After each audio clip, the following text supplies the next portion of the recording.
Hello class, তোমাদের প্রিয় channel your study মাস্টারে সকলকে স্বাগত জানাই। আজ অঙ্গনারী কর্মী ও সহায়িকা পরীক্ষার্থীদের জন্য আরও একটি প্রবন্ধ রচনা নিয়ে এসেছি। রচনাটির কথা অনেকেই বলেছেন যে বর্তমান যুগে যা ঘটছে বা পরিস্থিতি অনুযায়ী রচনা দিতে, তো সেই অনুযায়ী একটি রচনা নিয়েছি। দেখো, নারী নির্যাতন ও বঞ্চনা।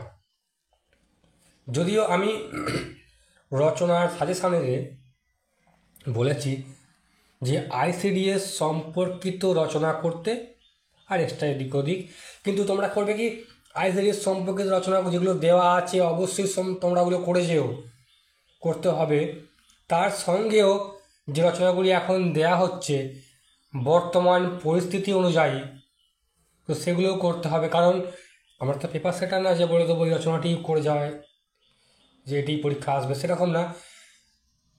যারা পেপার সেট করছেন তা জানতে চাইবে হয়তো পরীক্ষাটা কিন্তু বা এই অঙ্গনওয়াড়ির কাজটা সমস্ত মহিলা পরিচালিত, তো তাদের সম্পর্কে তারা কতটা ওয়াকিবহাল জানার জন্য হয়তো দিতে পারে রচনাগুলি, যে কতটা তারা বাস্তব সম্পর্কে ধারণা আছে, বর্তমান কেমন চলছে সে সম্পর্কে ধারণা আছে কিনা দেখার জন্য। অবশ্যই তোমরা রচনাটি করবে।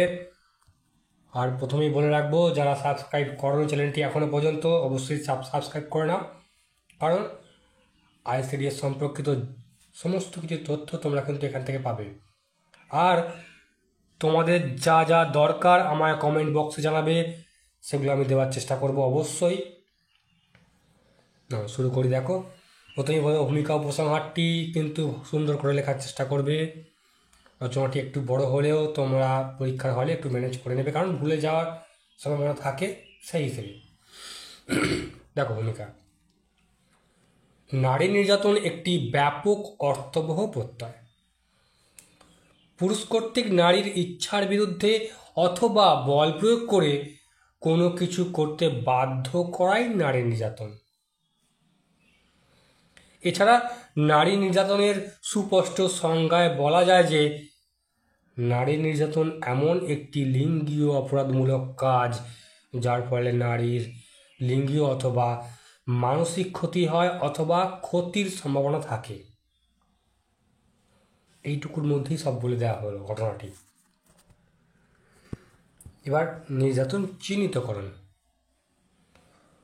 উপযুক্ত সংজ্ঞা অনুযায়ী শারীরিক, মানসিক, লিঙ্গীয় নির্যাতন যেমন কি যৌতুক অনাদায় নির্যাতন, ধর্ষণ, নারী পাচার ও লিঙ্গীয় শোষণ, স্ত্রীকে মারধর করা, নারী ও কন্যা শিশু ধর্ষণ ও শারীরিক অত্যাচার, যৌন হয়রানি, পাচার ও পতিতাবৃত্তিতে নিয়োজিত করা ইত্যাদি অপরাধমূলক কাজ হিসেবে চিহ্নিত করা যায়। মানে কত রকম অপরাধমূলক কাজ হয় সেগুলো কিন্তু এখানে বলা হলো বা চিহ্নিত করা হলো। পরের পয়েন্ট, নারী নির্যাতনের ধরন। নারী নির্যাতন সাধারণত দুভাবে হয়ে থাকে, যেমন শারীরিক নির্যাতন ও মানসিক নির্যাতন।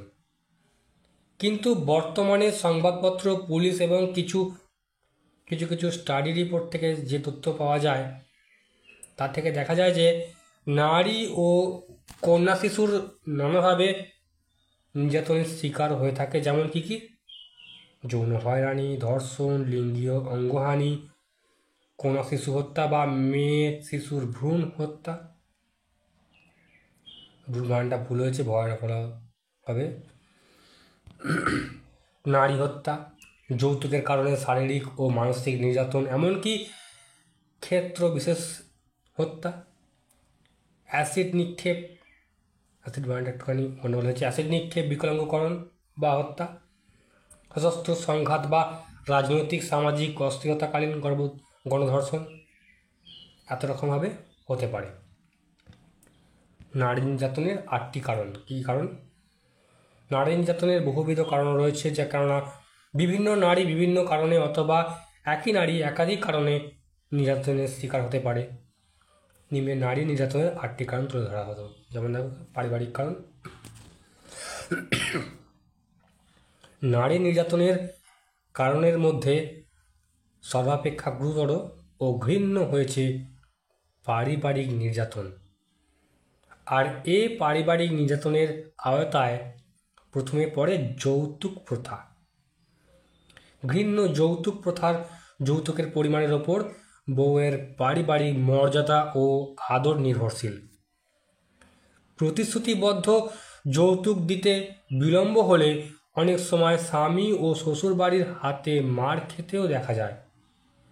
এদিক থেকে মেয়েরা তার শ্বশুরবাড়িতে শারীরিক ও মানসিক যন্ত্রণা ভোগ করে থাকে। 2 হচ্ছে সামাজিক কারণ। নারী নির্যাতনের শ্রেণীভুক্তকরণের মধ্যে সামাজিক কারণও অন্যতম প্রধান। নিম্নতা উল্লেখ করা হলো। কি? সামাজিক মূল্যবোধের অবক্ষয়, পুরুষ শাসিত তথা পিতৃতান্ত্রিক সমাজ ব্যবস্থা, সামাজিক কুসংস্কার, নারী পুরুষের সামাজিক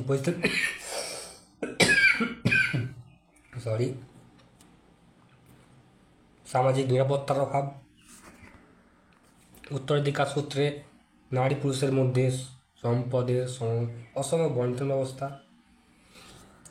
অজ্ঞাত ও নিরক্ষরতার কারণে সামাজিকভাবেই নারীদেরকে মানসিকভাবে অবমূল্যায়নের প্রবণতা, সামাজিকভাবে নারী সচেতনতার অভাব, যৌতুক প্রদানের ঘৃণ্য সামাজিক প্রথা। তারপর হচ্ছে অর্থনৈতিক কারণ। অর্থনৈতিক কারণেও নারীরা অহরহ নির্যাতনের শিকার হচ্ছে। কারণ অর্থনৈতিক ব্যবস্থা যেখানে তিমির উন্নয়ন সেখানে কম্পিত। আমাদের দেশের নারী সমাজ যেহেতু অর্থনৈতিক দিক থেকে একেবারে প্রতিষ্ঠিত নয়, সেহেতু তাদেরকে অর্থনৈতিকভাবেও নির্মম নির্যাতনের শিকার হতে হয়। যেসব অর্থনৈতিক কারণগুলি নারী নির্যাতনের জন্য দায়ী সেগুলো কী কী? 1. অর্থনৈতিক দিক থেকে নারীরা পুরুষের ওপর নির্ভরশীলতার কারণে নারীরা সর্বত্র অবহেলিত। 2. অর্থনৈতিক উদ্দেশ্য চরিতার্থ করার জন্য বিদেশে নারী ও শিশুর পাচার। যৌতুকের নামে বউয়ের উপর নির্মম অত্যাচার, দরিদ্রতার কারণে তথা আর্থিক অনটনের পড়ে ইচ্ছা না থাকা সত্ত্বেও অনেক মেয়ে আর্থিক উপার্জনে দেহ ব্যবসায় লিপ্ত হয় এবং নির্যাতনের শিকার হয়। আর্থিক উপার্জনের অক্ষমতার আক্রোশে অনেক সময় পরিবারের পুরুষগণ নারীদের প্রতি নির্মম অত্যাচার করে। অনেক ক্ষেত্রে বিকৃত রুচির অনেক উচ্চাভিলাষী ব্যক্তিগণ অনেক টাকার অহংকারে মেয়েদের দাসী ও পণ্যরূপে ব্যবহার করে। আমাদের পুরুষ শাসিত সমাজে নারীদের অর্থনৈতিক অবমূল্যায়ন সত্যি ঘৃণ্য প্রথা। হচ্ছে মনস্তাত্ত্বিক কারণ। নারী নির্যাতনের বিশেষ একটি দিক হচ্ছে মানসিক নিপীড়ন, যার পরিণতিতে বিপুল সংখ্যক মহিলা মানসিক কষ্টে জীবনযাপন করে এবং শেষ পর্যন্ত আত্মহত্যা করে বসে। নারী নির্যাতনের জন্য মানসিক বা মনস্তাত্ত্বিকভাবে যে কারণগুলোকে সচরাচর দায়ী বলে মনে করা হয় সেগুলো কি? এগুলো হলো সমাজের মানুষের নৈতিক অবক্ষয়, পুরুষের আদেশ পালন করায় নারীর প্রধান দায়িত্ব ও মানসিকতার ফলে তাদের প্রতি অন্যায় করা হলেও নারী সমাজের প্রতিবাদীন ভূমিকা, নারীদের দুর্বল মানসিকতা, পুরুষদের কামলালসা, চৈতাত্য এবং চরিত্রহীনতার, যোগ্যতা থাকা সত্ত্বেও নারীরা যোগ্যতার মূল্য পায় না, কারণ নারীদের শুধুই নারী বলে মনে করা হয়। আমাদের সমাজের পুরুষকে সম্পদ বলে বিবেচনা করা হয় এবং কন্যা সন্তানকে অভিশাপ বলে মনে করা হয়। সঙ্গত কারণেই তারা মানসিকভাবে সমাজে অবহেলিত। জৈবিক কারণ। জৈন চাহিদা মানুষের অজাত প্রবৃত্তি, আর এই চাহিদা পূরণের জন্য আমাদের দেশের শিশু, নারীসহ সকল বয়সের নারীরা ধর্ষিত, এমনকি গণধর্ষণের শিকার হচ্ছে প্রতিদিন। আবার যৌন চাহিদা মেটাতে এবং অধিক পুত্র সন্তান লাভের প্রত্যাশায় স্ত্রীর মতে বিরুদ্ধে জোরপূর্বক যৌনচরণ করে থাকেন। এই কারণ ছাড়াও নারী নির্যাতনের আরও অন্য কারণগুলি হলো সে কি দৈহিক কারণ। শারীরিকভাবে নারীরা জীবনের বিভিন্ন চাপ মোকাবিলায় অক্ষম, আর সেই দুর্বলতার সুযোগে অনেকে নারীদের উপর অন্যায় অত্যাচার করে থাকে। আবার দেহবিজ্ঞানে অনুসন্ধান কার্যে প্রমাণিত হয়েছে নারীর দৈহিক শক্তি পুরুষ অপেক্ষা কম। এর সুযোগে অনেকে তাদের প্রতি জোরপূর্বক অন্যায় অত্যাচার করে থাকে। আইন শৃঙ্খলা, রাজনৈতিক ও প্রশাসনিক কারণ। স্বাধীনতার উত্তরকালে সামাজিক ও রাজনৈতিক অস্থিরতার ফলে আইন শৃঙ্খলা পরিস্থিতির অবনতি ঘটে। এ সুযোগে অন্যান্য অনেক সমস্যায় ন্যায় নারী নির্যাতনের হারও বৃদ্ধি পায়। সমাজে প্রতিনিয়ত ধর্ষণ, ব্যভিচার ও নারী নির্যাতন বন্ধ করতে না পারা প্রশাসনিক দুর্বলতাই প্রমাণ করে।